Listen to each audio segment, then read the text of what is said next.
Hi everybody, good evening. For those of you that don't know me, I'm Aphra Shemza, and I'm very delighted to welcome you all to our Flux Social, Art in Flux Social. So I'm going to share some slides and we'll just go through what we're going to be up to this evening and give you a short introduction to Flux as well and to the practice of myself, Olive and Maria. And then this evening will very much be about participation and interactivity. We tend to keep the groups quite small so that they're very intimate, so that we can all kind of discuss together and yeah, get a really good discussion and think about these ideas and topics that we're talking about this evening. So I'm really hoping that will work out. So I think that will be great. So I'm going to share my screen now with you. Hi, Stephen, welcome. Welcome. And we'll get started with a couple of housekeeping notes and things like that. So you should all hopefully be able to see my screen now. So I'm just checking, I think, yes, I'll be able to let people in as I'm sharing my screen, that's fine. So I think Tina's just joining us now, so that's great. So this evening is our Art in Flux social event, and it's all centered around sustainable media art.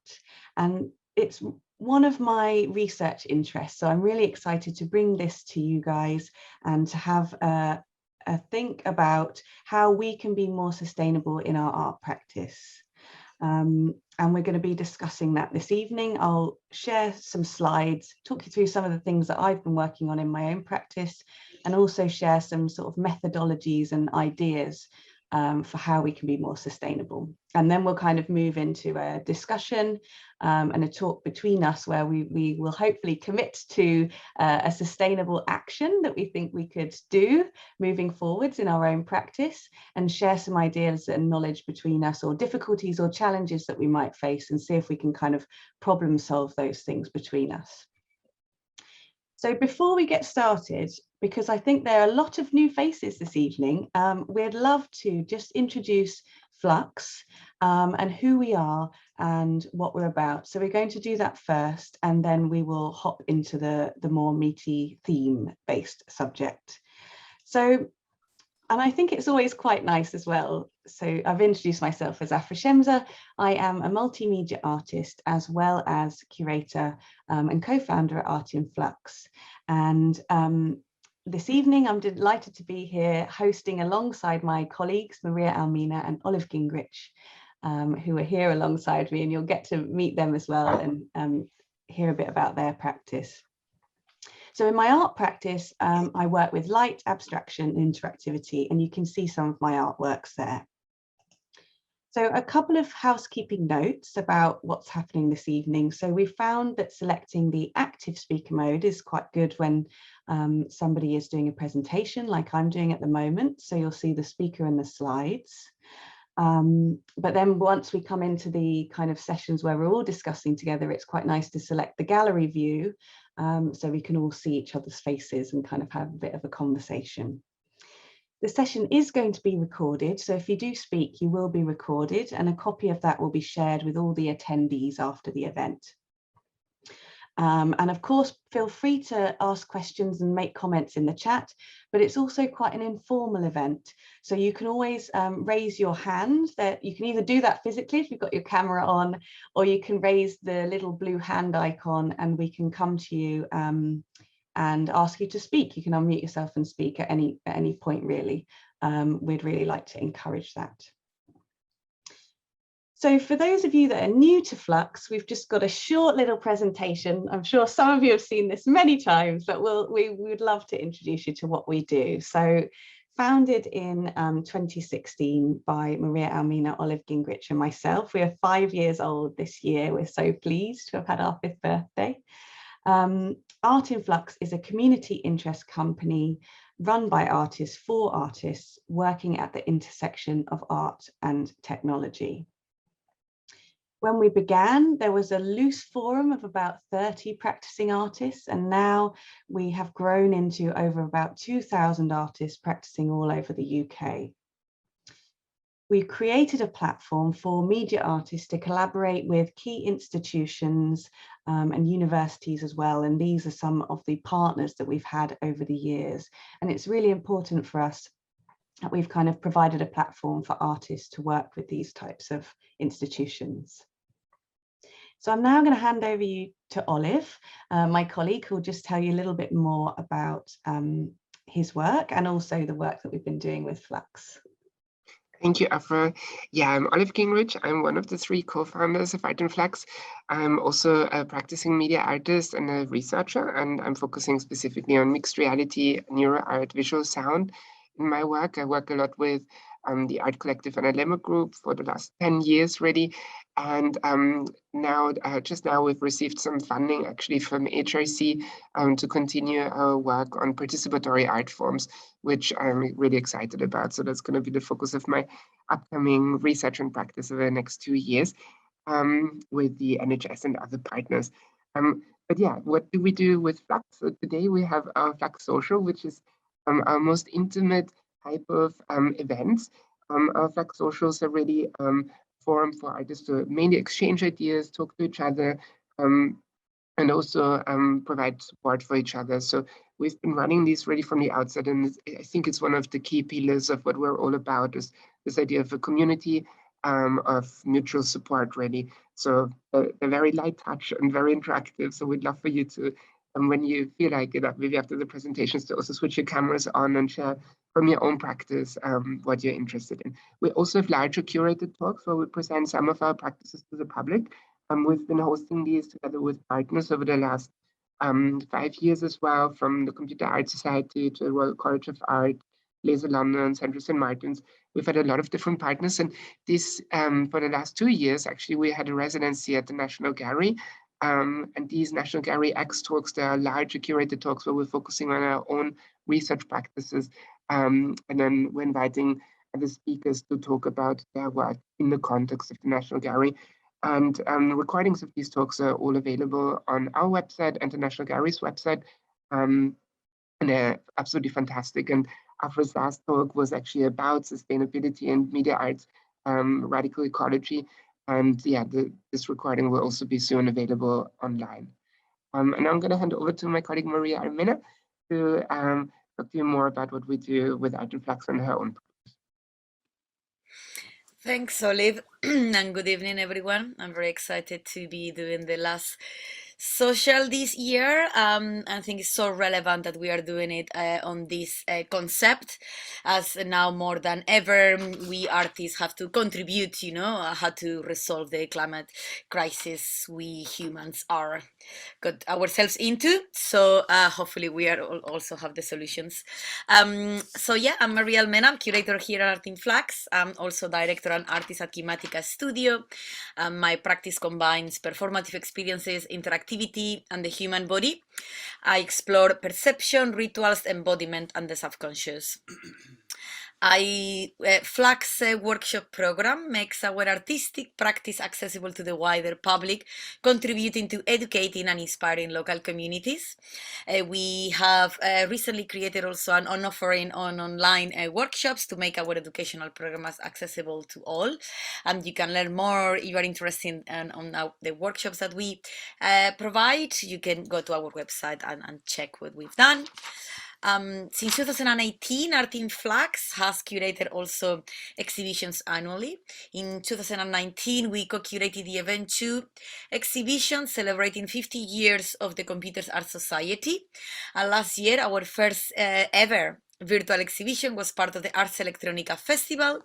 This year, we did our latest virtual exhibition that we call Reclaim, celebrating underrepresented media artists, and it was supported by the Arts Council of England and launched at the National Gallery X. I'll leave it there for now. I'm going to hand over now to Aphra, and I'm really looking forward to the discussion and really to learn more about how we are all trying to tackle these issues. Thanks so much, Maria. So I think before I launch in, so I've got a short presentation about some ideas for how we could be more sustainable and to talk a little bit about the ideas that I've been exploring in my work. But as we're quite a small group, I'd actually love for us to introduce ourselves first. So we've just introduced you to Flux and who we three are. And I would love it if we could maybe go round. If you want to turn your camera on, it would be really great so we can see you. And maybe just say hi. So if I was going to do it, it would be great to get a one-liner perhaps. So mine was, I'm Aphra Shemza. I'm a multimedia artist working with light, abstraction and interactivity. Can you think of a one-liner that you could introduce yourself with? It would be great. Shall I? I'm going to fling it straight over to Andy because you're there and I know you and I think you can cope. So, and I'll just go round once Andy does it. Maybe you can choose someone, Andy, to pass it over to. All right. Okay. How to one-liner. Okay. I'm I guess a computational artist, really exploring creating with the same sort of richness and rules, I guess, that nature uses, but computationally.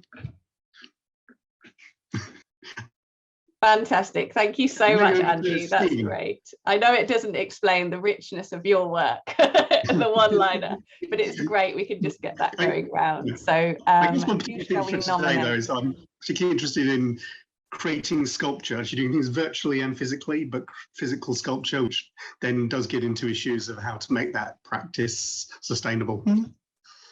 Absolutely, yeah. Yeah, it would be great to hear maybe in the introduction, like Andy just said, what you know, what you're interested in, and then maybe we can sort of frame some of the conversations as well, you know, what you're interested in with your practice. I'm just going to go down on my screen. So I've got Stephen Harper next. Would you like to unmute and introduce yourself? Sure. Yeah, I work at the National Centre for Computer Animation, senior lecturer there, also a UCU Green Rep. But my art practice involves me being a kind of supporting all the local groups as a campaign visual person. There you go. Amazing. Thank you so much. It's great to have you here, Stephen. I think Olive mentioned you were going to be joining, so that's fantastic. It's nice to put a face to the name. Jeff, you are next on my screen. Would you like to introduce? You're muted at the moment, Jeff, sorry.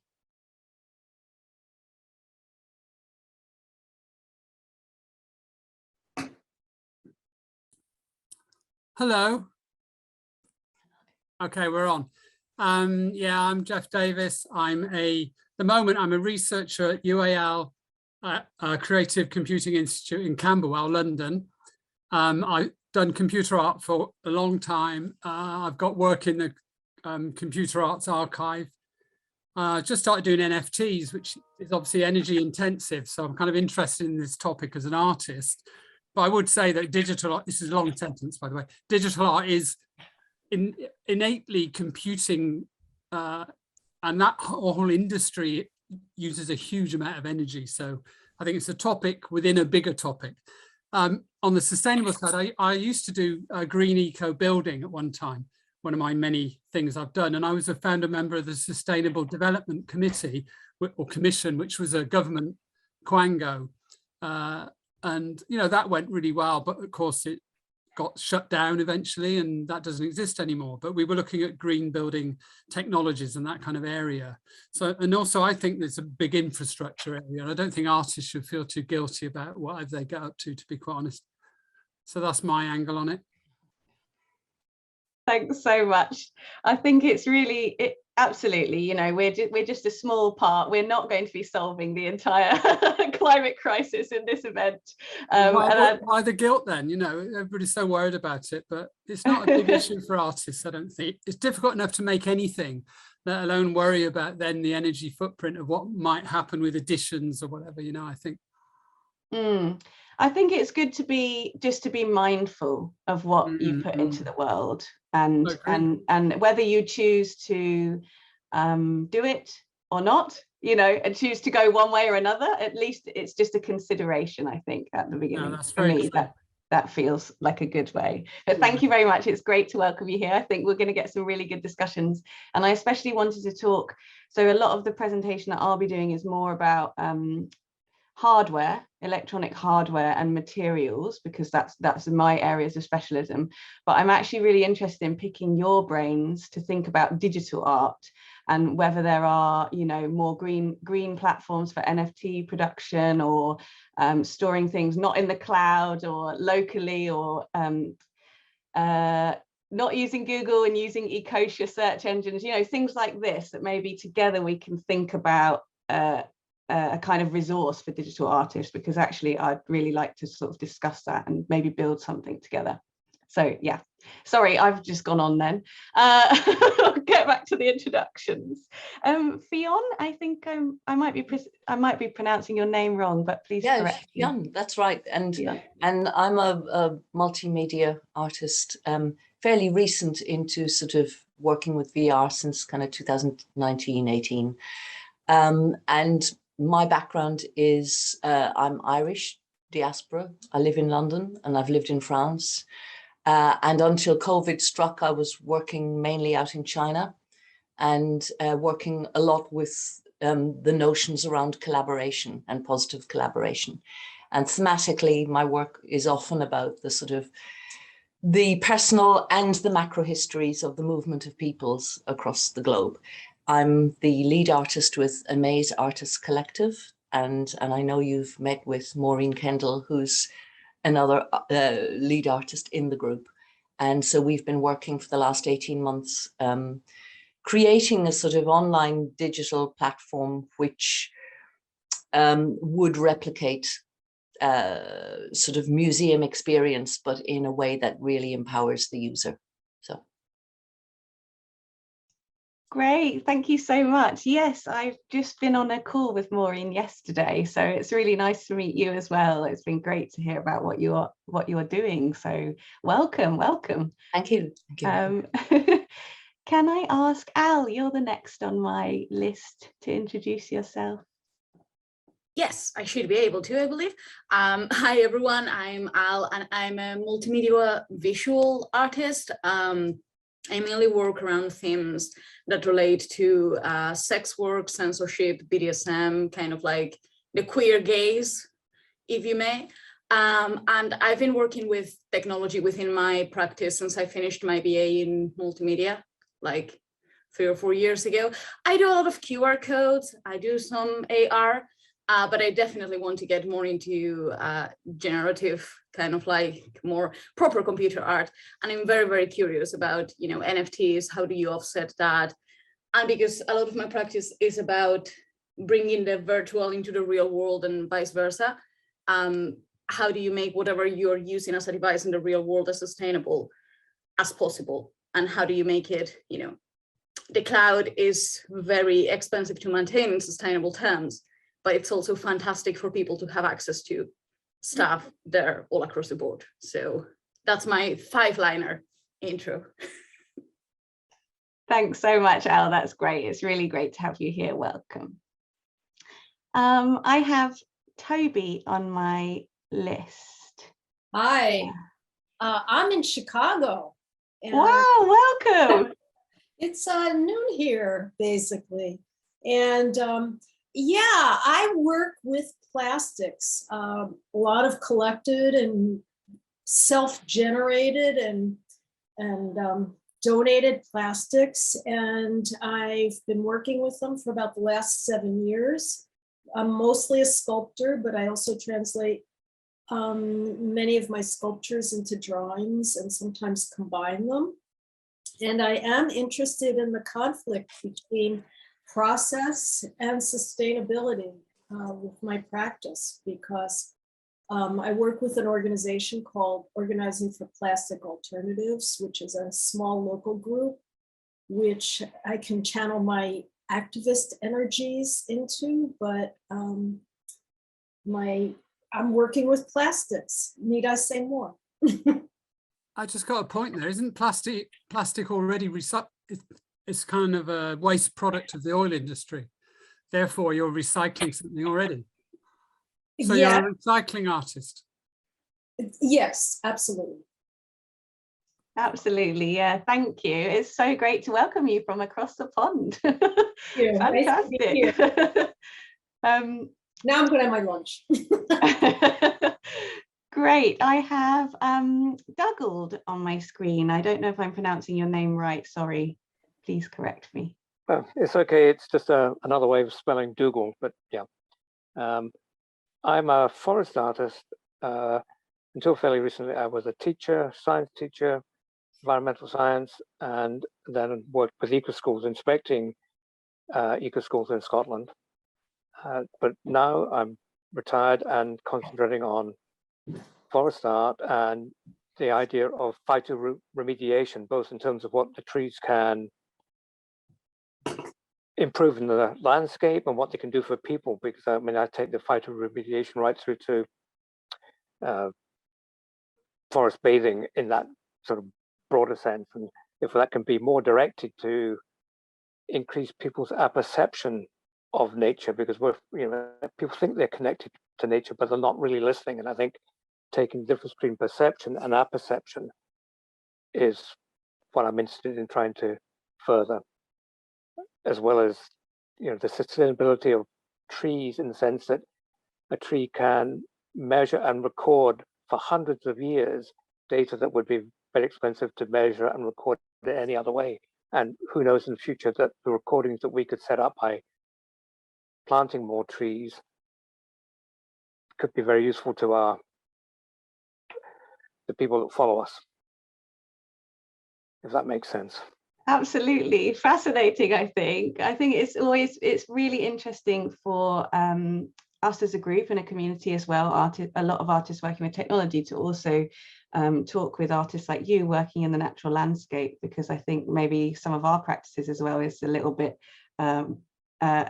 separated from that. And I've been really interested recently in the idea of taking groups out on walks to discuss these ideas, or getting back into nature. So I'd be really interested to hear a bit more about that. Thank you very much. Welcome. It's great to have you here. I have Ben on my screen. Would you like to unmute and introduce yourself? Hi everybody. It's nice to see those of you that I know and those of you that I've never met before. My name is Ben Murray. I'm one half of Phenotypica. The other half cannot make it today because she's currently in Spain, but she sends her regards. Phenotypica is, along with quite a few other people and organizations here, interested in the intersection between art and technology and science, and making art that kind of resides in that space. And we like to work with genetics and evolution and AI, but we like to work in augmented reality, virtual reality, and various multimedia installations. So, for example, we are currently working on a series of poems that have been written by people with rare genetic disorders and about their COVID summers. And we are also working on an augmented reality about sexual antagonism in artificial organisms. So we like to work around themes, but in various quite different media. Thanks so much for joining us again, Ben. It's really great to have you. Pleasure. It's nice. Yeah, it's brilliant. I have a few people on my screen, just to let you know, if you've just joined, we're just going around and introducing ourselves. If you would like to take part in that introduction, I have Maureen here, I have Nahako, I have Joanna. You're more than welcome to turn your camera on, and then we're just saying who we are and what we do and what our interest in sustainability is. Maybe Maureen, you want to have a go? Yes, hi. Sorry, I was a few minutes late. It's great to see you, Aphra. We were in a committee yesterday, I think it was. Yes, so I'm working with Fionn Gunn, who is in this call as well. I think you might have said hello to her already. And as part of we're co-lead artists for the Amaze Artist Group. And in my, so I'm working on a particular section of our project, which is to do with looking at a beach shoreline area in Dorset and reimagining it as the sea levels are rising, and thinking about the beavers that have been just put there to create dams in order to combat the level of the land and actually enable the land in certain places to get higher. And I'm also imagining how the rising sea levels will be displaced, and the shoreline will be reimagined to allow the sea levels to rise, but yet keep some of the main features in that area. So that's a sort of very particular example of a small segment of our bigger project. I don't know if that's, we're working in Unity and with tangible media and with different digital tools. Fantastic, thank you. It's great to hear about some of your actual artistic projects because I haven't before, so fantastic, thank you. Welcome, Maureen.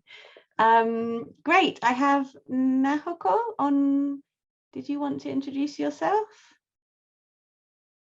Hi, you're muted at the moment. If you can unmute.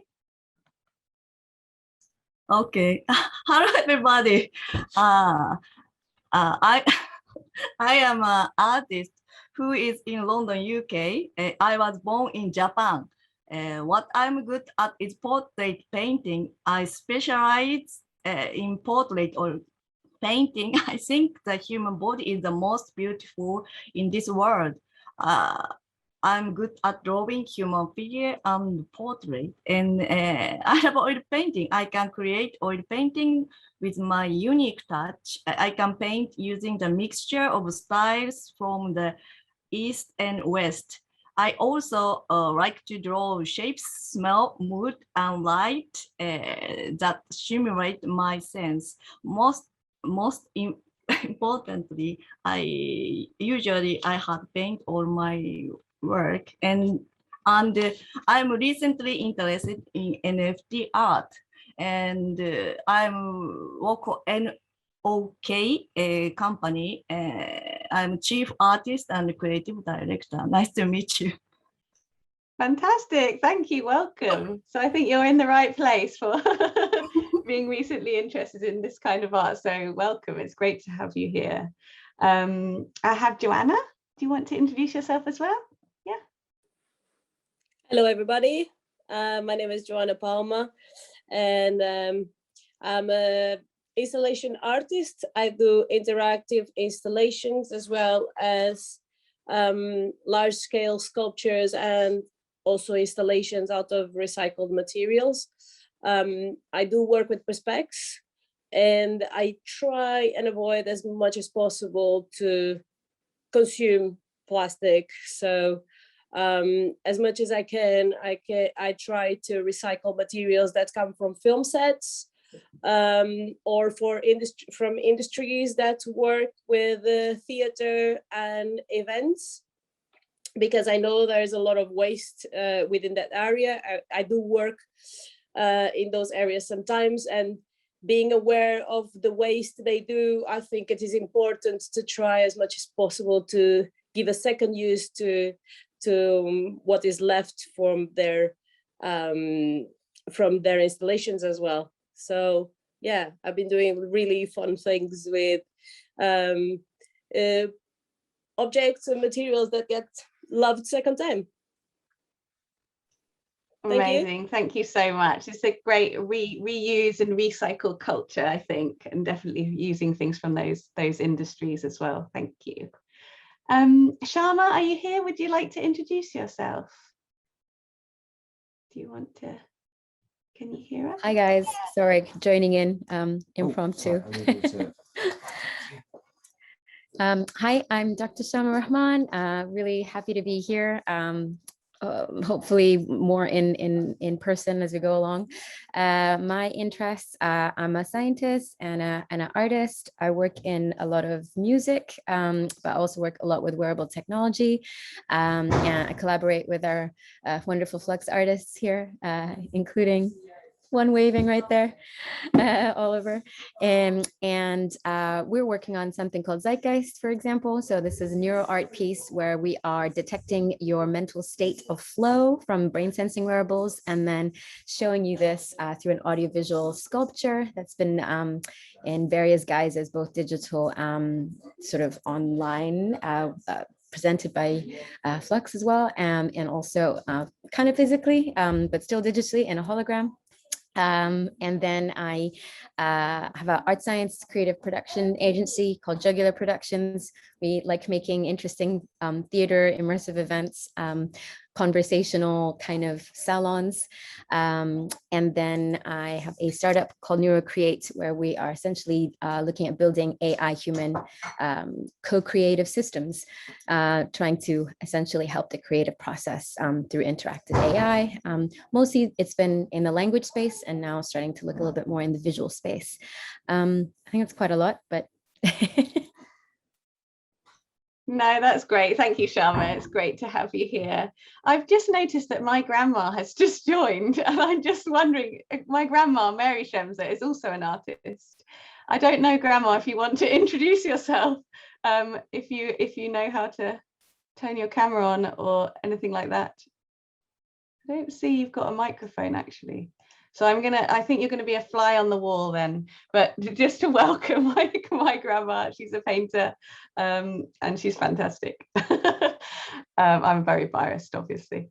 So it's amazing to have so many people here that I already know, but also so many fresh faces. So I'm really excited that we can have some conversations and discussions this evening between us and sort of problem solve some of these ideas. So I think what I'm going to do now is just present a few of my slides and my research and my knowledge about sustainable practice. I've also recently written an article for ArtQuest that's going to be published soon, which is all about how artists can be more sustainable. And I've also been lecturing recently on this topic. So I think I'm just going to talk through some of those practical steps as well, looking at materials, energy, conservation and transport. And I would say that although this is part of my artist practice, I'm absolutely not an expert in this area. I'm just beginning my journey, as many of you probably are as well. And there's a lot of things in my practice, that I'm still trying to come to terms with and trying to understand, even just how do I use technology and have a sort of sustainable ethos? How does that work? So I think a lot of what I present will throw up more and more questions, but I really hope that we can discuss those together and think about that.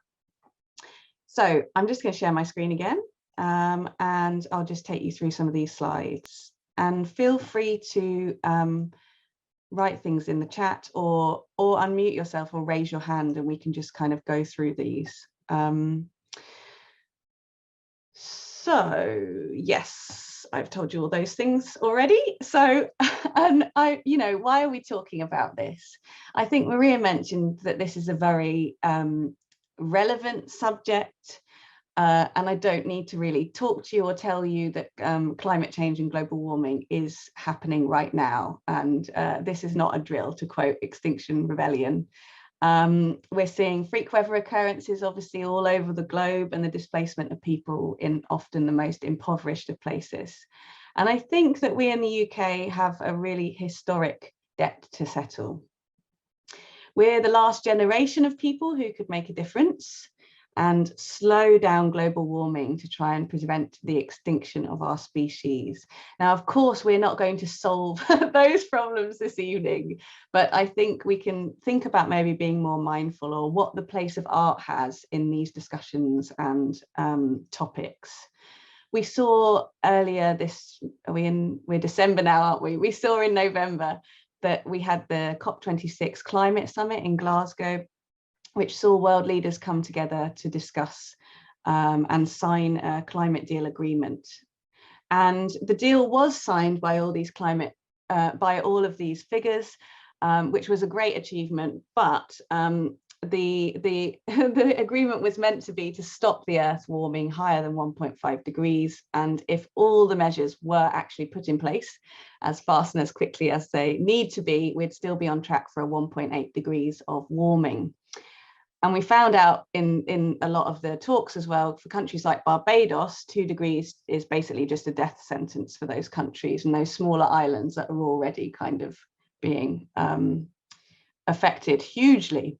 But, I am optimistic, maybe naively, but I am optimistic. And I think that we as human beings are resilient.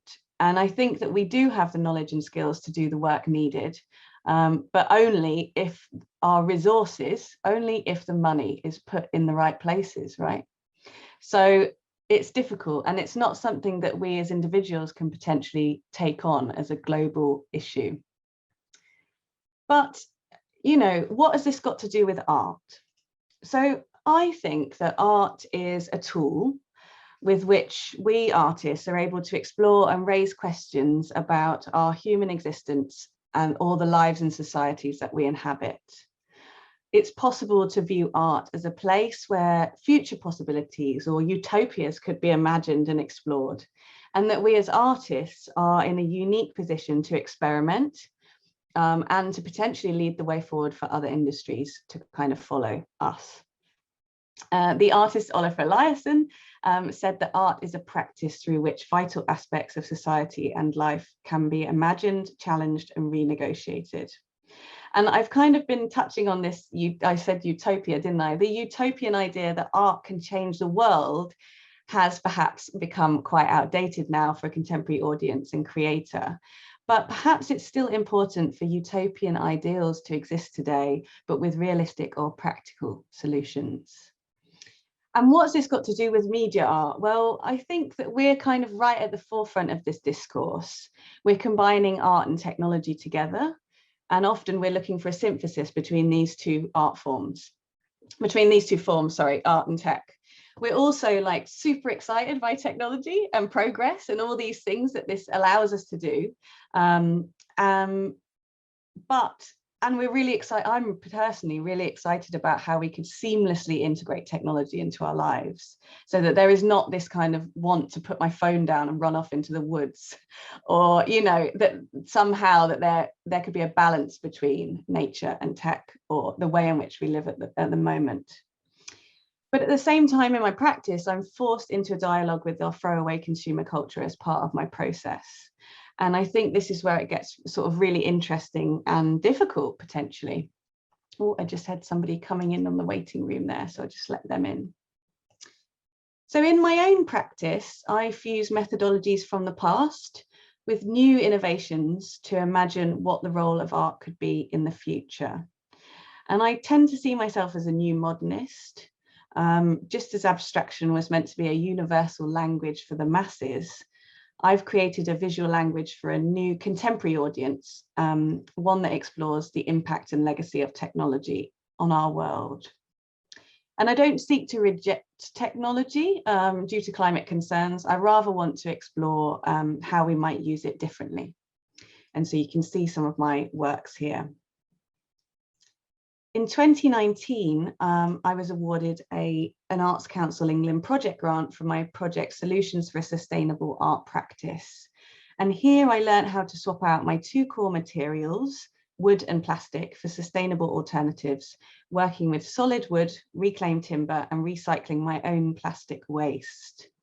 And there's a lot more information about this project on my website. I'll drop some links in the chat if you're interested in how that all works. I'm not going to really go in too far here because I want to focus on the practicalities of other things for you guys. But I also, at the time, so I looked at my materials, I looked at wood and plastic, so not so media art, but I also delved into the world of the conservation of media art, because I thought there are things that you can do to reduce your energy consumption, etc., with electronic hardware. But I also thought that there's something about the longevity of those items, that by using tech, I was my artworks were kind of destined to fail or to end up on the rubbish heap. And I wanted to understand what the implications of creating work with hardware was and how you might look after something like that. So I visited the Tate Media Arts Archive and learned quite a lot about how they preserve media artworks. And the project culminated in a series of new works. And I didn't actually, at the time, I wasn't making work about the ecological crisis.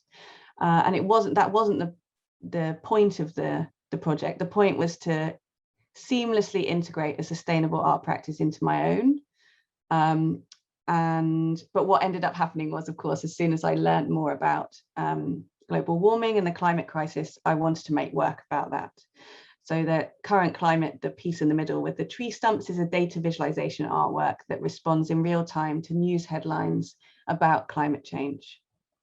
And the idea with that piece was to show that we're not talking about climate change enough, although of course it's been going off quite a lot in the last month. And I've continued to work in this way moving forward. So earlier this year, I was commissioned to produce Ocean Rise, which is the public sculpture on the left. And it's the first in a series of mixed reality artworks that highlight the rise in ocean sea levels due to global warming. And it's made from sustainable materials. It interacts with natural light rather than being a light artwork. And there's a QR code near the work that has a soundscape that we've created that kind of brings the city, brings the ocean to the city. So you can kind of plug in and sort of feel like you're on the beach. And consider your relationship with the ocean. And Hive Mind, which is opening this week, we're off to Manchester tomorrow to go and see it, is a collaboration with Backstage Academy students. And this is a tunnel of light that is related to themes of unity and sustainability, taking the Manchester bee as a symbol for community from that area. So the students, I basically gave the students a brief about creating an artwork that brings the audience together and makes them feel as though if we come together, we can kind of make changes. And they came up with this concept. So that was really interesting. And I've just started a residency at Spacer. And I'm going to be upscaling my plastic recycling capabilities, producing more works from the Ocean Rise series, and creating community workshops, making sustainable art practices accessible to everybody. And one of the main things I found with working in this way is that it's really important that you don't just work on your own, and that we share our knowledge and understanding and research with each other. So that's really why we're here today. I've been sort of publishing papers. I've created a website called art-ology.co.uk that you can go on that has a lot of these resources. And I've been holding lectures and have been published in these books. There's a Creative Responses to Sustainability, the UK Green Guide, and the Artist Manual as well. So I think with the ecological community, as soon as I started down this path, it's really amazing because everybody wants to share what they're doing. Nobody's kind of working on their own, and I think that that's really important. So I'm hoping that we can get some good conversation. So I basically just been working on some content. How can we be more sustainable? And I've broken this up into materials, energy, transport, and conservation. And it's very much related to,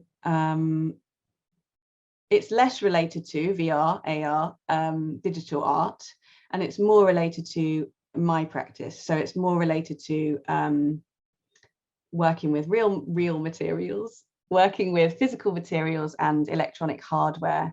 And so I'd be really interested to have a bit more of a conversation about the digital aspect, because I'd love to compile a digital art resource as well. And maybe we can all get our heads together about that. So I'm just going to go through some of the ideas. So I've kind of created some actions or some questions about before you're making an artwork, can you be more mindful about what you're doing before you lunge in and start producing something? Can you think about it? And then, you know, go ahead informed. And that's what I was thinking about when I was creating my work. I've just seen something come in on the chat. I'm going to come back to that in a sec. So I'm looking at how to be more sustainable, materials, actions. Can you look at the materials that you need to make your work and create a list? Can you do some research about each material that you're going to use and evaluate how sustainable it is and give it a score from 1 to 10? Look at where it is produced, where and what it's made from. Does it produce fumes? Is it shipped from far away? Once you've got your list, look at the ones that are scored the lowest and do some research into more sustainable alternatives. Perhaps you can start switching some of your materials over. If you can't swap a material because it's integral to your practice, can you source it locally to save on fuel? Or can you work with a local fabricator who has a sustainable policy in place to make your work? Or start thinking about those kind of ideas. Or do you know where it's being produced? Is it ethically being produced in a factory that's not using kind of slave labor or things like this? I think when we start thinking about sustainability, we start thinking ethically as well about these kind of ideas. Think about the waste that you're going to create when you're making the work. If you're working with oil paint, can you reuse the tubes to make other works, or find another artist who can? Can you donate the things that is going to be a waste for your project to other artists, or recycle them at recycling centres?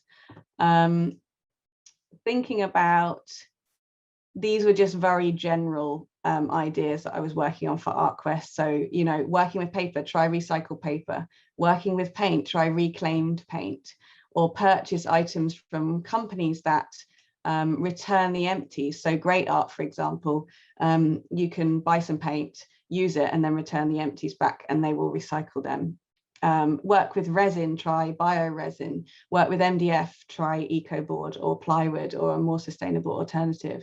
If you're working with perspex, try recycled plastic. Look at the Good Plastic Company or Greencast, which is a recycled acrylic makers. Recycle your own plastic waste. Work with wood, try reclaimed timber, etc.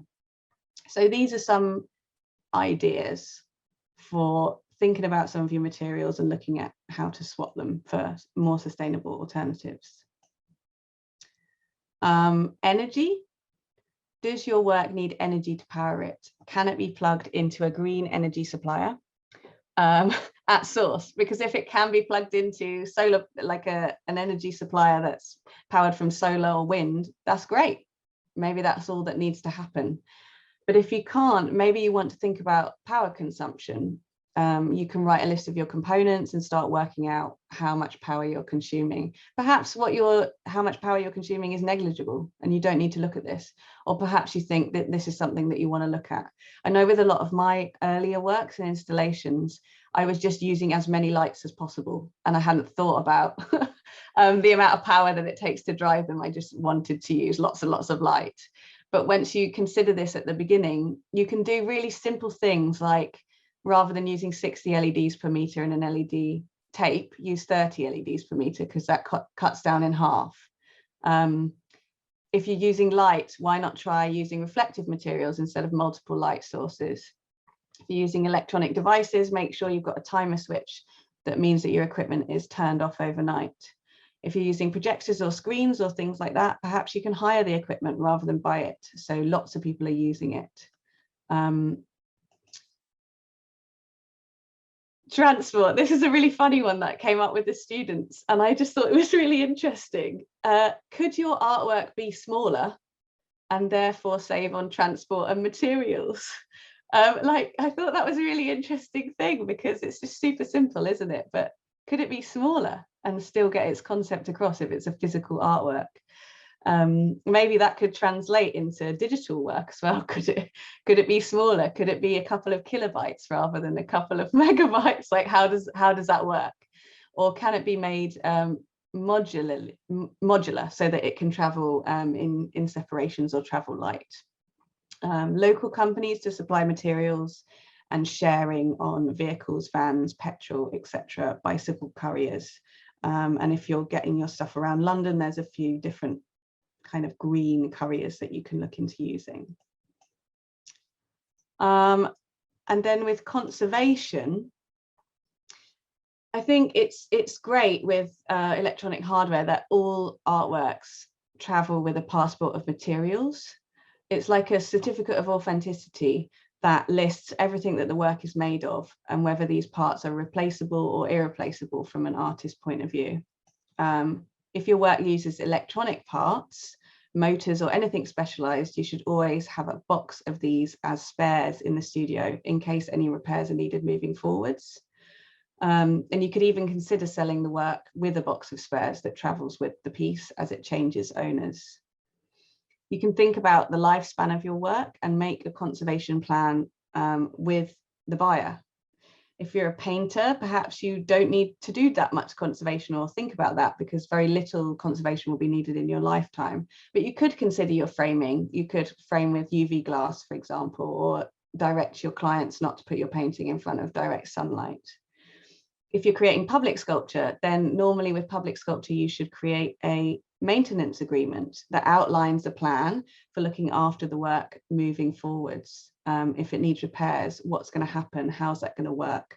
What might need to happen with the artwork?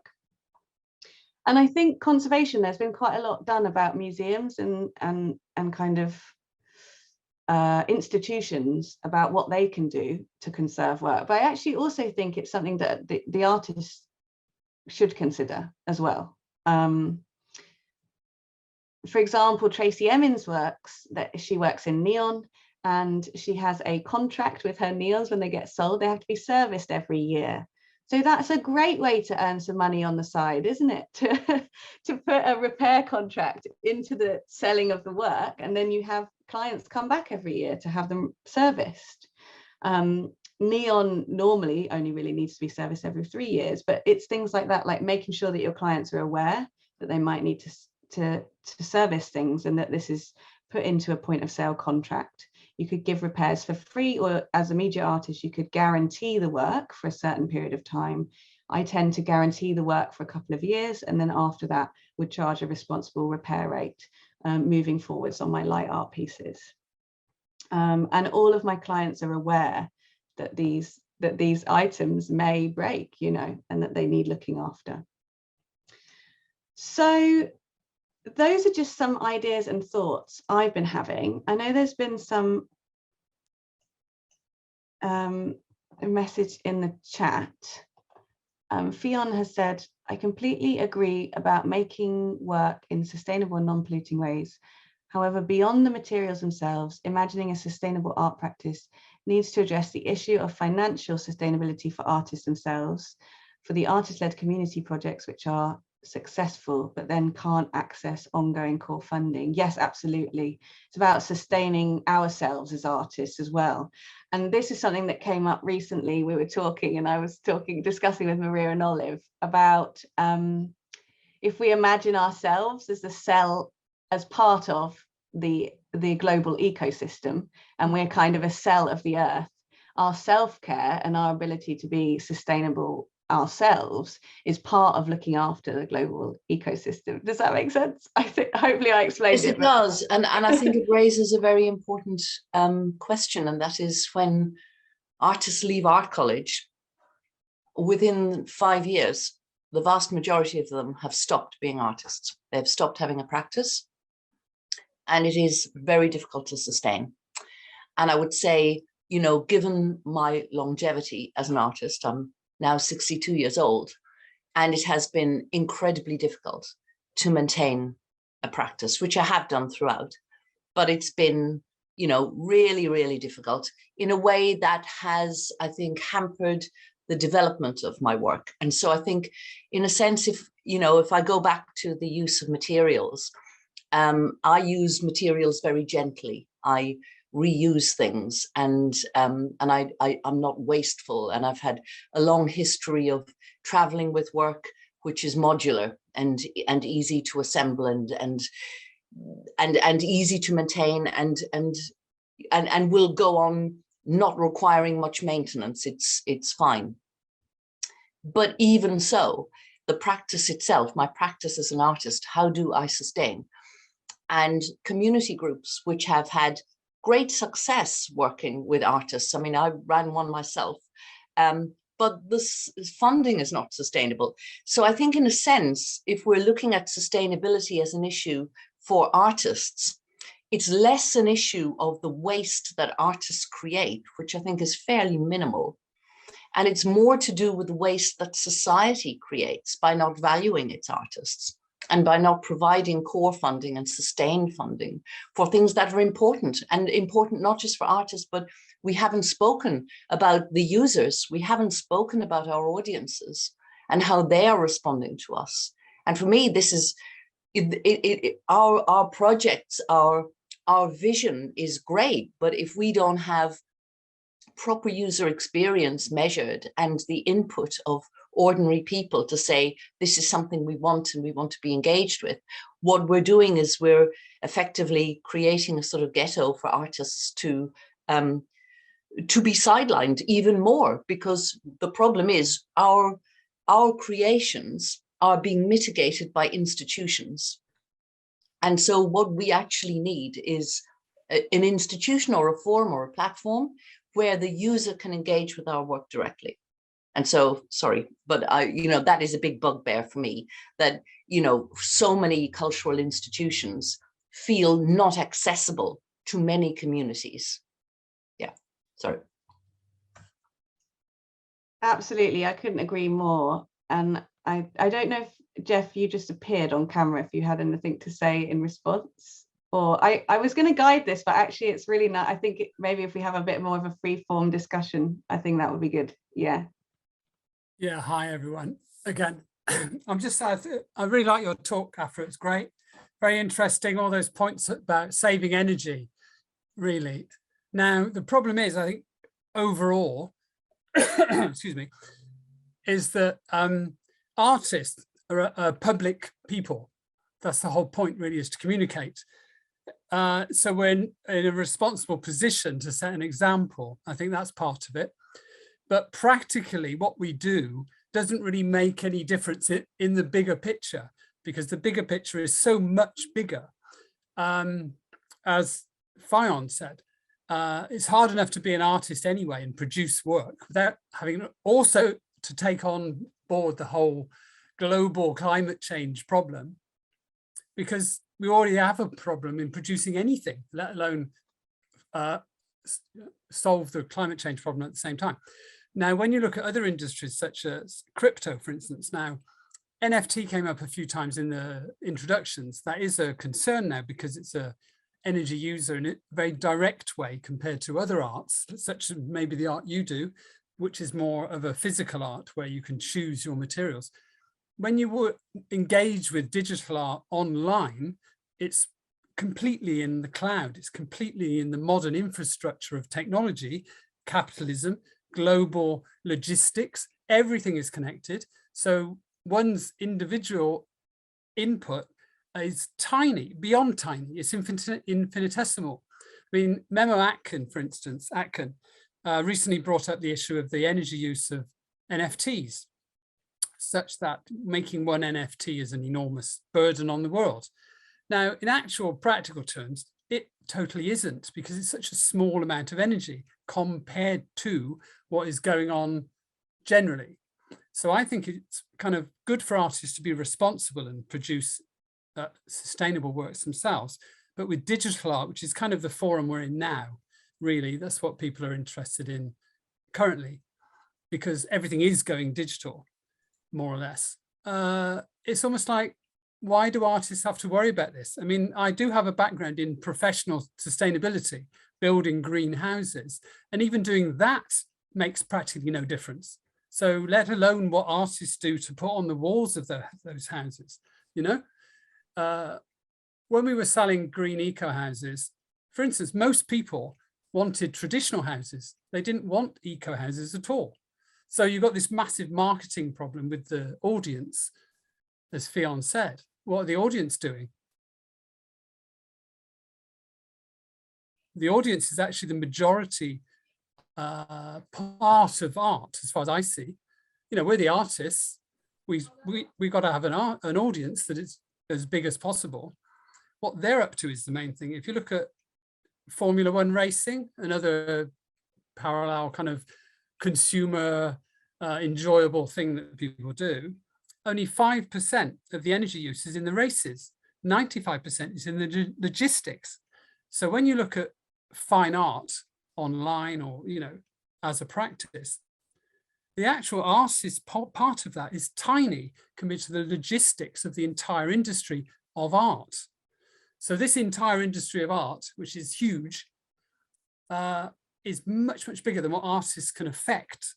So therefore, I agree that we should all be sustainable. I mean, I am in my lifestyle, I'm very sustainable, but it's not really something to worry too deeply. I think we should try and engage with the public more, perhaps, on these issues. On the other hand, Jeff, you're saying we should also lead by example, and I think that's already what we can do. And also, we're all part of society, right? That's kind of precisely the point, that we're all this network. When we're just brushing responsibility off, and it's very easy to do, to think, oh, I'm just this nuclear atomic unit, I'm tiny in the bigger scheme of things, I'm just this tiny little cell. But as Aphra said, if one cell is not really communicating with the others, then we have an issue. Can I just say, I absolutely think that we should lead by example. And I'm so not anti the sustainability thing. I think that's very important. But I think we need to look at it at a bigger scale. And we need to look at what those institutions that are supposed to be supporting artists, how sustainably are they supporting us? And what kind of sustainability options are they offering us? And I can tell you that most of them are so off kilter. I mean, these are, you know, they really are. I totally agree. I mean, look at the Sackler situation.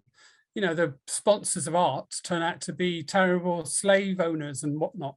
So there is all these issues coming in on the presentation of art and how it's institutionally presented to us. At the moment, the whole crypto NFT thing is sort of outside psychology, and you know, it's all out there, it's independent, it's free of regulation and using, you know, large amounts of energy. But what's the message there, you know, to the public is that usually it's rebels are good, you know, rebels are great.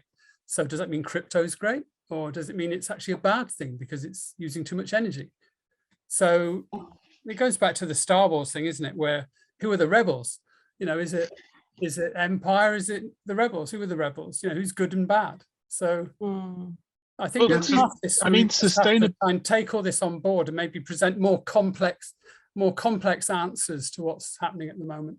I think it would help to shed the notion of good and bad from sustainability, because sustainability it's fundamentally the mathematical equations of consuming resources and the effects that the consumption of those resources have. And that,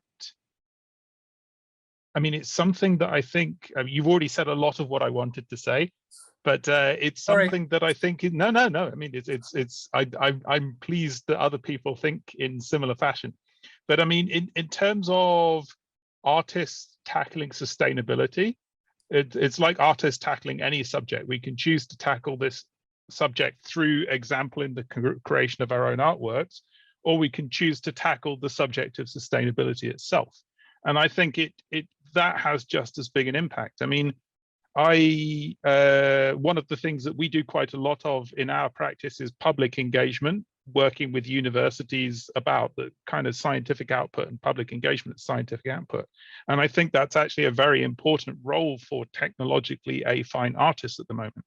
I mean, if you wanted to look back on your artistic practice and say, my goodness, I helped sustainability on a worldwide scale, be the breakout artist who helps to detoxify the image of nuclear power. Because I mean, at COP26 at the moment, we've got 5 countries who really ought to know better, who are creating a bloc against nuclear power. And for those of us who are into the numbers of sustainable energy consumption and production, nuclear power, there's literally nothing better. Totally nuclear agree. Power is by far the most sustainable thing anybody could be advocating for, and yet, because of the disconnect between the public and the reality of nuclear power and their perception, we're stuck with this situation that nuclear power is evil and is seen to be evil and is holding us back in terms of a sustainable future. Also massively the lowest deaths in production. Absolutely, even usage, everything. It's so safe, and yet you know, it's because of the military side of it. Obviously, I think it also makes great bombs. So that's a kind of image problem, isn't it? But I mean, it's just another way to interact with sustainability. We don't have to worry. I mean, it's like, for example, I said earlier that there is a very thorny conversation to have around sustainability and NFTs, and Mimo did a very good breakdown of the energy usage of some of the NFT websites. But it doesn't mean that as an artist talking about sustainability, you can't engage with NFTs. You just have to do it with your eyes open. Yeah, I think mindfully, isn't it? And I think Al has her hand up. I would just ask if I can. Yeah, sorry. I think the whole conversation around NFTs and whether they are good or evil, and the idea of morality under capitalism is always fun. I do believe personally that we have a very limited kind of like scope of choice, and that whatever choices you make within a system that's been rigged against you are again limited. But I also think that in a way, being as sustainable as possible with your practice is really sort of the way forward. The more sustainable you are ecologically, usually the more, especially in kind of like small steps and in small ways, if you can reuse, if you can recycle, you are going to impact yourself economically, usually less, at least once you've got the initial setup. So that's interesting because sustainability requires community. It's a very interesting way to move forward with your art when it comes to sharing your art with the community. And picking on Fion's point about, what's the public doing? What are the public institutions doing with all of this? Are we getting funding? What are they funding, and why are they funding it? And how do you make your practice sustainable? I think there's a very interesting link between that and the fact that kind of like we're moving from Web 2 to Web 3, and chances are that in the next 10 to 15 years, most of the technology is going to be based on the blockchain, which, you may feel better or worse about. I'm not sure how I feel about that yet. But I think that we are at a point where we are democratizing access to information so much that the institutions are starting to become kind of pointless and very helpless in this environment. And I think that the way I've seen art evolve since I was like 15 with no social media, now that I'm almost 30 with a lot of social media, the way that people consume and engage with artistic projects has changed so much. Back in the day, if you didn't go to a museum or to an art store or to a bookstore, you could not consume images. Right now, you log onto Twitter and you find whatever it is that you want to find, or you log onto your favorite social media and you will find the art that you want to find. So I'm not sure, like as an artist, I'm not sure how relevant the institutions are going to be in either for sustainability or for our own practice. I hope that makes some kind of sense. Yeah, totally. I mean, it's arguable that if everything goes digital, am I online? Can everybody hear? We can hear. Yeah. Okay. If everything goes online more than it is now, then the logistical side of it drops because nobody's leaving their houses. They're all at home looking at their laptops. Okay, I have to say there is a big desire for people to engage with art physically. Okay, yes. And I think the whole thing about digital and online art, it's not either or, it's and. I agree. And I think the big problem facing many of the institutions, so I will take, for example, one institution that I know what's going on in, which is Tate, and I'm an associate at Tate Exchange in Liverpool. And Tate has really floundered and struggled with the whole online thing. And they were completely unprepared for what happened. Tate Exchange in London has it's something like only 1 in every 178 visitors that visits Tate Modern actually goes to Tate Exchange, because most people don't even know it's there. So we're talking about lack of connectivity within an actual building, When you say Tate Exchange, you mean the new building? Yes. Yeah, up on the yes. floor. So there's actually lack of connectivity within the building itself. However, they have no capacity, and they will say, "Oh, we have no capacity. We can't do this." There is a complete hesitancy about engaging with what the online offer needs to be, and the online offer is very far from being good. And I would say even things. I don't know how many of you went to the V&A Wonderland exhibition, which is supposed to be an immersive experience. It is so amateurish, actually. A lot of money has gone into it, but it's very poor, and it's not properly curated. and it does not leave the viewer satisfied.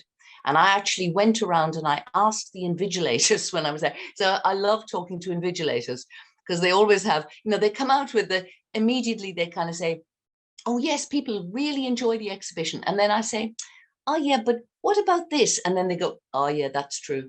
That hasn't worked very well. And no, people don't like that. And yeah, and my friend who's up in another department who's a gamer says this is really rubbish. And then it all comes out.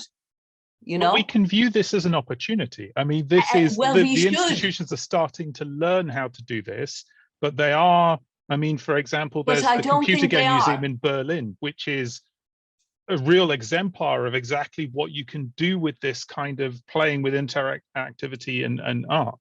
And I see opportunities here. I mean, a number of us have on this call have done work with, for example, National Gallery X, and are working with Ali, who's a very forward-thinking individual in terms of what he's trying to do with the remit of National Gallery X. And I think gradually these bigger organizations, they are starting to learn that there's far more they can do with it, but they actually need to reach out to people like us. Yes, they really do. Can I just butt in? Sorry to ask a question, but what is National Gallery X? Oh yes, we can just tell you that. I would like to pass to Stephen because Stephen's been waiting patiently, but I'll just tell you what National Gallery X is. So National Gallery X is an offshoot of the National Gallery. So there's a building, it's a collaboration between King's College, the National Gallery, and Google Labs, I think, although I'm not sure. Okay. Yeah, and it's about reimagining museums in the sort of technological age, and reimagining collections and thinking about audience and artists and how that all works. So that's how Flux has kind of come in. We're sort of reimagining their collection and combining that with contemporary artists' work and sort of thinking about the future. But is it okay if I want to just pass over to Stephen? Yeah, it's just thank you. It was just a kind of comment, just trigger my head about, you know, a lot of us to do with this, you know, climate change is also to do with our behavior change and the way that we engage with the public. So picking up on certain points. So I just wonder what everyone thought of Lush's take on it by stopping all their social media. I mean, Lush, they're trying to do something differently. And you mean Lush, the high Lush, the soap people. Yeah, no, my daughter had a birthday party there a couple of years ago. Yeah, fantastic. But they don't want to feed into all the algorithms and Facebook and Twitter, all that. So they've just actually, we don't want to be a part of that anymore.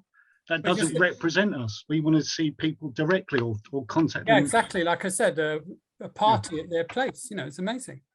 Go there and visit. Lush is very, very effective at doing marketing campaigns.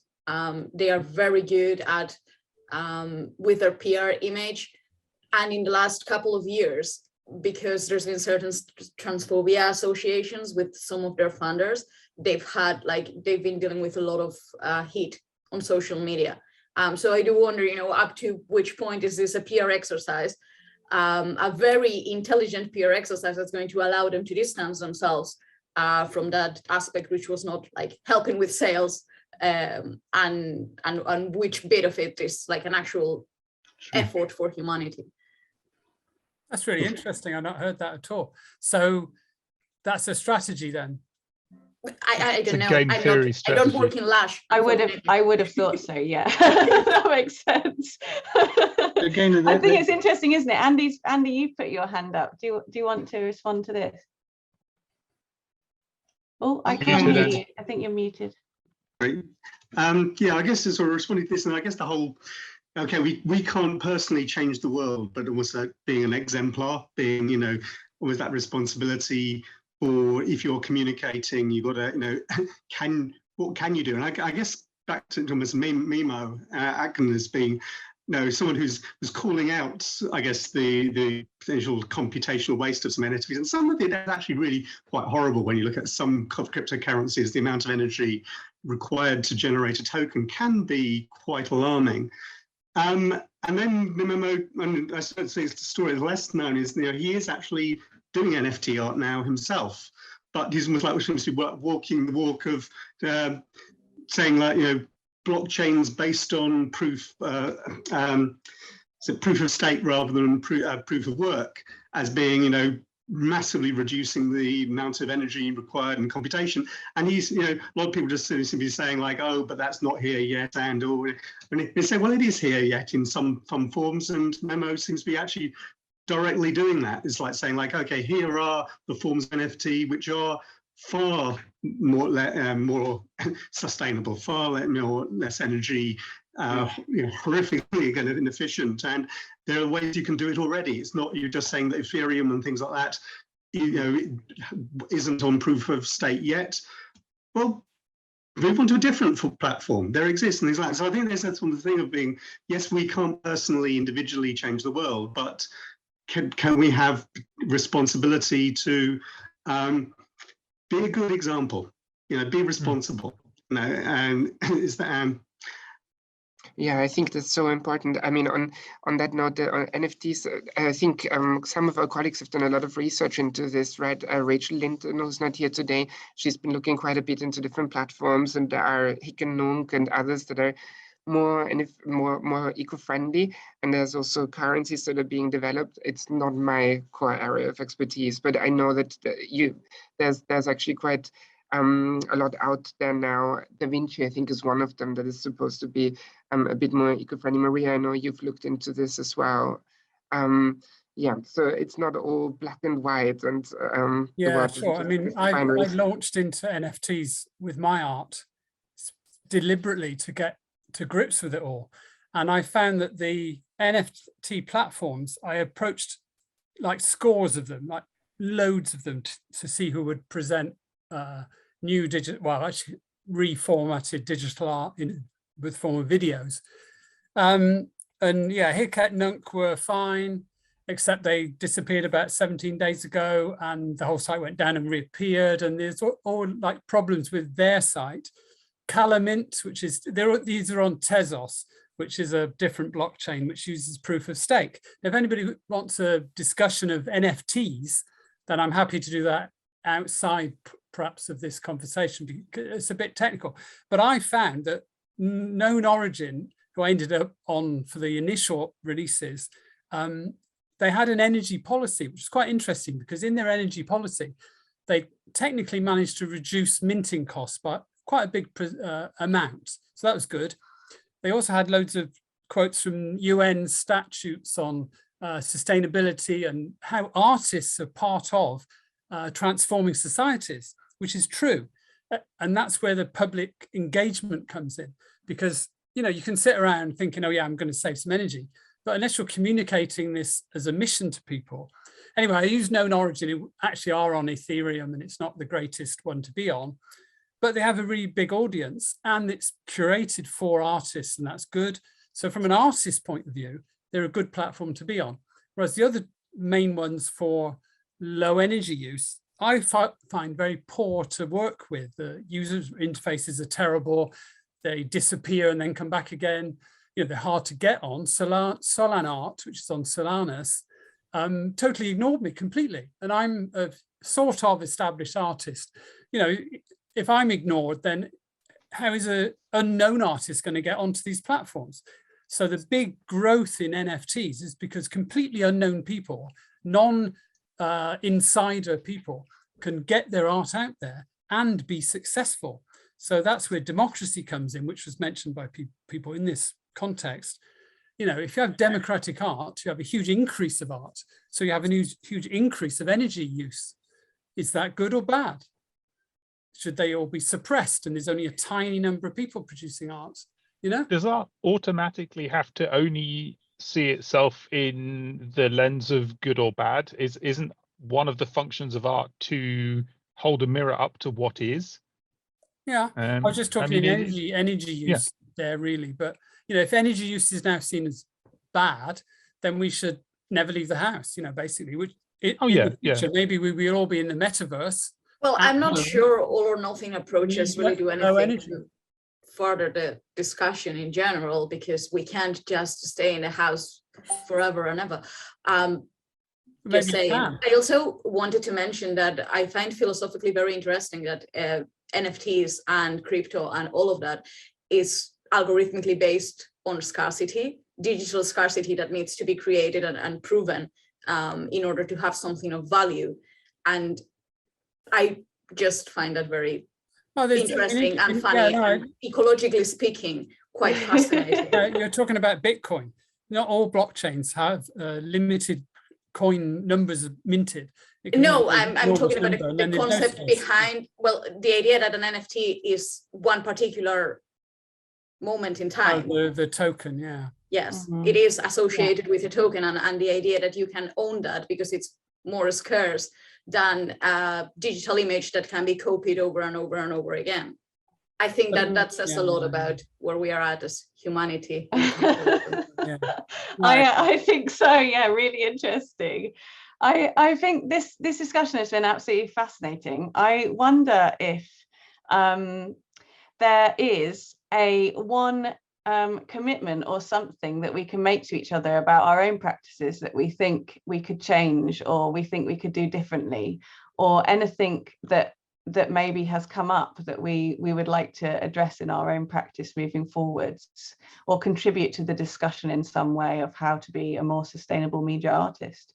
And I understand that there's Jeff, I know you've mentioned that you think potentially some, we've had ideas about well, it's hard enough, we're doing all right as we are, but we've also had ideas about leading by example, or what can we kind of do. So I wonder if anybody has any thoughts about how if they might change something in their practice moving forwards, and what that might be, or any particularly practical things. I'll briefly say something and then be quiet. I'm going to go on a bit. We put our initial things up on known origin, which is, a fairly high energy. It's not as big as some, but but we have a big rollout of NFTs coming up, because the entire history of Micro Arts Group is coming out as modern digital tokens, if you like. So most of it is moving on to low energy platforms because the gas costs were so high.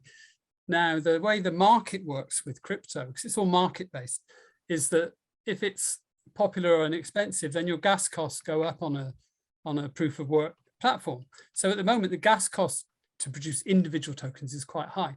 But if you move on to the lower cost platforms, then not only is the planet saved by a tiny amount, but also I save money. So it's kind of market driven thing going on with crypto, I think, in a sense, because it's getting a bit crazy now with Ethereum. But, so you can see the market's affecting it. But as an artist, we're going to put all the new stuff onto a lower energy platform, but leave some of it on a higher energy platform because of the profile. So you sort of got to compromise a bit. And I think it's all kind of all or none in these situations. Oh yeah, you must save energy, but you can only save so much energy and you still use loads, but it's still a tiny drop in the ocean. So don't feel so bad about it, Yeah, I think it's really interesting, isn't it? So one of the things I decided to do was not make NFTs. Yeah, I thought that quite so seriously. It's been really interesting to, it's been I really got into it quite late, years late really, because I thought, I don't really like crypto very much. But then you think, well, hang on, there's an enormous audience out there who are only interface through their phones or something. And they're reachable in Africa, for instance. Africa, there's no laptops, it's all on phones. So how do you reach people in these huge areas where there's no Western kind of society thing going on? I mean, I've lived in Asia, I've lived in Africa, so I know these societies quite well. And the sort of, what goes on at the Tate, they don't even know what the Tate is. So, you're wasting your time. If you want to directly communicate with with people, potentially other artists globally, you go through your phone. That's the way it works now. Therefore, you go through NFTs.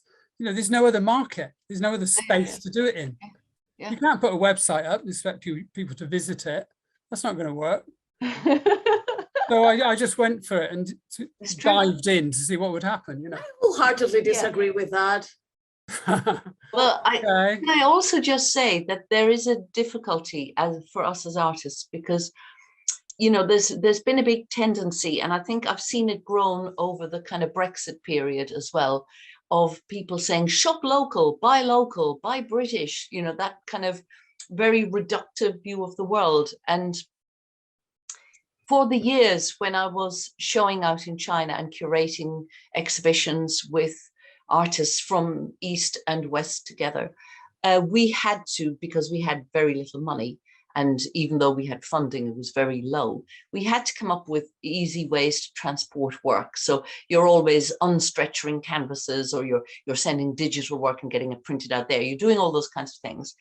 And do you know what? I would really hate to see that movement of artists across the globe come to an end. I feel, you know, I haven't been in China since 2019. I desperately miss my friends and my colleagues over there that I work with. And, you know, I think we've got to, I mean, if you look at the history of human beings and how we developed, and, you know, we developed because of our sort of acquiring protein enough to develop our brains. And then we moved, and people have always been moving across the globe. And, you know, that movement has required energy. And I think often the thing that hasn't happened along with the movement is the ethical considerations haven't been always in place. And so this is where, you know, this is the thing to address. And this is the thing to troubleshoot in advance, the ethical issues around, you know, because I think actually that if the ethical issues are resolved, the sustainability will follow, because those two things are intrinsically linked. If we are ethical, we can be sustainable. And I think if we're not ethical, we can't be. I mean, and to pick a really sort of gross sort of example of that, if you look at the institution of slavery, that was not a sustainable, pragmatic solution for the sugar trade for the globe. It was not. And you know, people are still paying the price for that. So I think if we can put our philosophical hats on, rather than just the material hats on, and work out what are the things that we need to do going forward as human beings and as artists, I think we're more likely to be successful in doing something valuable and in stopping, you know, stopping ourselves. Because the problem is we're going to become dinosaurs. I mean, you know, in a sense, because if artists are the ones who are flagging ethical issues and just being difficult and troublemakers and all the rest of it, it's very easy to sideline us and to ignore us. And so how do we not get ignored? And we don't get ignored if we can be in touch with our public. If we can be in touch with those people who look at our work and who want to engage with it, and who maybe are inspired by it and want to make things and do things and change things. Yeah, I want to second that. And Ben, I know you've got your hand up, but I also think we're also good at being communicators, right? And we're also being good at raising awareness and at having a channel open with the public, or most of us do. And Aphra, your work, climate change, for instance, is doing exactly that, right? Raises awareness for the lack of communication about these subjects. So I think we can do something as well as being literally mediators. Sorry, I'm going to pass back over to you then, Ben, because you had your hand up for so long. Sorry. No, it's fine. Please. Oh, well, okay. I mean, it's look, we're artists. Some of us have sustainability at the core of our practice. Some of us may want to think sustainably. And in general, it's a good thing to think sustainably. And I mean, let's be honest, who's going out of their way to buy incandescent light bulbs anymore? You know, the sustainability is something that happens. People sell their cars and buy electric bicycles. People buy new laptops that use less power and generate less heat than before. I think it would be a terrible thing for humanity to fall into a kind of energy puritanism, which I see it happening already. You know, talking with people, and the number of conversations I've had recently about, for example, why are people launching rockets? Well, people are launching rockets because one day we want to be a multiplanetary species, because if we're not a multiplanetary species, one day we won't be at all, and potentially sooner rather than later. And we're doing enough interesting and cool stuff that I think we should give ourselves a fighting chance. And energy puritanism is a real threat to that. As soon as we start thinking we can't do anything that uses energy, we go backwards, we won't go forwards. And I agree. I hope that sustainability in art is a great subject. It's a great thing to incorporate into your practice, but do not feel like it should stop you from being the artist that you want to be. Yeah, I think, you know, I love that. Just drop the bomb of interspecies, you know, It's the big picture. We should be building right in the last 2 seconds. I'm sure we could have another whole event on whether or not we should be going to space, or how, you know, how that all works. But I think, yeah, you know, it's not for us. We're not going to save the world, and I think it's really interesting, as Fionn was talking about.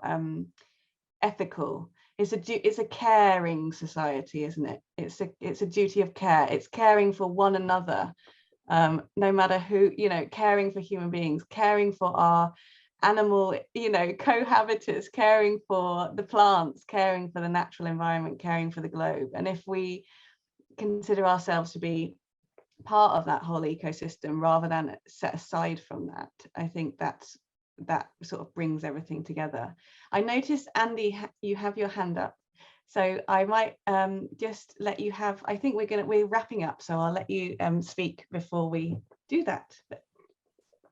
Yeah, so I'll just cover the one thing, I guess, is you know, the being ethical, being part of the discourse, and I guess the whole NFT thing is maybe it doesn't use that much energy, but there's a big public discourse about it, and it's been characterized that way. And there's needing to recognize that and respond to that, because, you know, it was like, where are you in that discourse? I guess on the sustainability, I guess there's one journey I'm going on at present, I guess, in my own work, which saying I'm very into how to computationally fabricate hopefully detailed sculpture and things like that, but how to do that in a more sustainable way. And I guess what journey I'm going on present is, I mean, I've just explored, generally I've done things in just what's called PLA, which is various sculptures up on the shelf back there, which I guess is a plastic, actually not a petrochemical plastic. It's derived from starch, but it's still a plastic, and it's meant to be biodegradable, but really, is it biodegradable? You know, so there are questions with that. And I guess one journey I'm going on present is trying to do fabrication in clay, hopefully at scale. I guess is maybe going to make my artwork less transportable. But I'll actually go down to Plymouth next week, where they're just having a large clay printer. Actually, I'm going to be involved in trying commissioning it, because they haven't actually commissioned it yet. So I'm going to hopefully help them get it set up. But I mean, then there's questions. It's like the immediate thing is like, okay, hopefully this is more sustainable. It's clay, you know, rather than plastic. And then you start thinking of things like, but then you need to fire it in the kiln. How much energy does that use? Does it actually use far more energy than, you know, actually just doing printing in PLA? But there's a discourse, I guess, involved in that whole thing. And obviously, maybe you don't need to fire it. Maybe, but then is it going to be more fragile? How, you know? So there's a journey I'm going down. I've had one thing fabricated in mycelium, and it's really interesting, but then there's how much control, how much detail, you know, different materials brings so many different things. So it's not so good an answer, but hopefully I'm on a bit of a journey there. Thanks so much for sharing your... For a 1 meter high clay, digitally fabricated, and hopefully pushing the amount of detail that could be there as well. I don't know whether we're going to do it or not. I'm so excited to hear about that project in Plymouth. It sounds really great. And I think, I think it's great to hear about your personal experience with it as well, and just sort of stepping towards a journey to be more sustainable. And as you mentioned, the moment that you step towards it, you kind of go 1 step forward, 5 steps backwards. You know, it's like this constant pushing and pulling, and you're trying something, but it raises loads of other questions. But I think that, you know, there are been questions. Hopefully, that you're really engaging with that. And there's the energy puritanism we're never going to be achieving unless that's entirely what your art practice is about, is how to but then there's the how is this seen, how is this communicated, what are you seen as just being greenwash? You know, I think that can be really important. But I would just make one last point for artists generally is we shouldn't worry so much about it, because from the mindfulness point of view, which you mentioned, really it's very worrying to have to think of all these things all the time when producing art or trying to communicate with people, because in real practical terms, it really doesn't make very much difference how much energy an artist uses, because most of the time a professional artist is in their studio, which is a very low energy environment. They're not driving around or putting on a huge show all the time. They do it occasionally. So most of the time an artist, as a sort of general term, is a low energy person. We're thinking all the time, we're creating new ideas, and then occasionally we have a show. In the old days, you'd have one show a year or whatever it might be, an exhibition. You know, again, that's an energy using thing. Now, whenever you have a new piece of work, you shove it out on the internet. I mean, I did some high-res images recently and put them on Facebook. I mean, it's very trivial work, but I just immediately put them on Facebook. Now, that uses a bit of energy, probably less than arranging an exhibition in 6 months' time, for instance. Not that I'm even a known artist, but, you know, I do a bit of art. Do you see what I'm getting at? It's like, there's, I think from a mindful point of view, Aphra, then creating a lot of obstacles and problems is not a good way forward. We need to do all these things, which is fantastic. And I'm really interested in your sort of manifesto of sustainability. I think that's great. And maybe that should be published and pushed a bit, you know, as a thing. But in general terms, I think we're all doing pretty well. Because we're here, we're obviously aware of it all and are concerned. So that's good. So we can take that back into our practice. Thank you.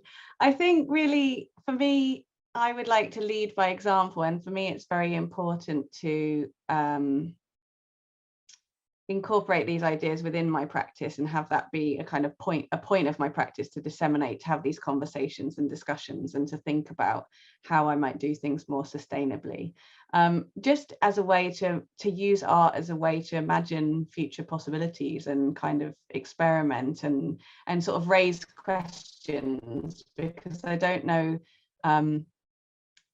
yeah, just raise these questions, get people thinking about it, and the process then becomes part of the artwork itself. So for me, you know, recycling the plastic and going on that journey, working with local companies, getting their plastic, recycling the waste, turning it into materials. There's a whole journey there, and it's all about kind of social enterprise and community and creating jobs for communities. And again, you bring in ethical considerations and things like that. So for me, it's super important, and I think it's a good thing to think about and be mindful of. I know, Maureen, you've got your hand up. I really want to round us off. I think it'd be great if you want to say some ideas as well, and I will round us off because we are quite over the. Yes, I'll just try to be very brief. I think what we're doing as artists is to reframe and reimagine our environment and the way that we live. So recycling is part of it, but it's also about how we use our landscape, how we use our cities and our arable farming, how we completely rethink architecture, agriculture, ecology. And it is this process of rethinking which I would love to be within the conversations you're talking about. It's a big rethink, isn't it? Taking, you know, the ethics, the ecology, and the recycling as a small part of that, because it's about the ideas and how we visualize them. I think that's absolutely fantastic and a great thing to end on, actually, isn't it? Because it's looking to art as a place to reimagine and to rethink, exactly as you said it. Absolutely brilliant. And to think about, yeah, how we might, what society would we like to live in? What planet do we want to live in? What do we want our children to, you know, inherit from us? All these things, you know, and I think that that's really important, and it's about a duty of care to each other, to the planet, and how we want to move forward with that. So I am just delighted by the amount of discussion and conversations that we've had this evening. I think it's really wonderful to have so many great minds all together once again to have these conversations. So thank you ever so much for all of your input. It was really brilliant. There will be a recording of this, which we will circulate. There are also some links were dropped in the chat, and so we'll compile some links and relevant resources for everybody and circulate those as well. And we have yet to confirm our programme for next year, but we do intend that there will be some more Art in Flux socials around relevant themes like this. And we will also hopefully be curating talks and things like that. So it's great to have met you, to have found a bit out about your practice, because there are potential opportunities to collaborate in 2022. Oh my goodness, wow, we're there already. So thank you very, very much for this evening. And thank you to my co-hosts, Maria and Olive, and all of you for coming. Thank you very much, Aphra, for organizing this, and thank you, everyone. It was truly inspiring. I've taken tons of notes. Yeah, thank you. Until next time. Bye-bye. Thank you. Bye. Bye, everyone.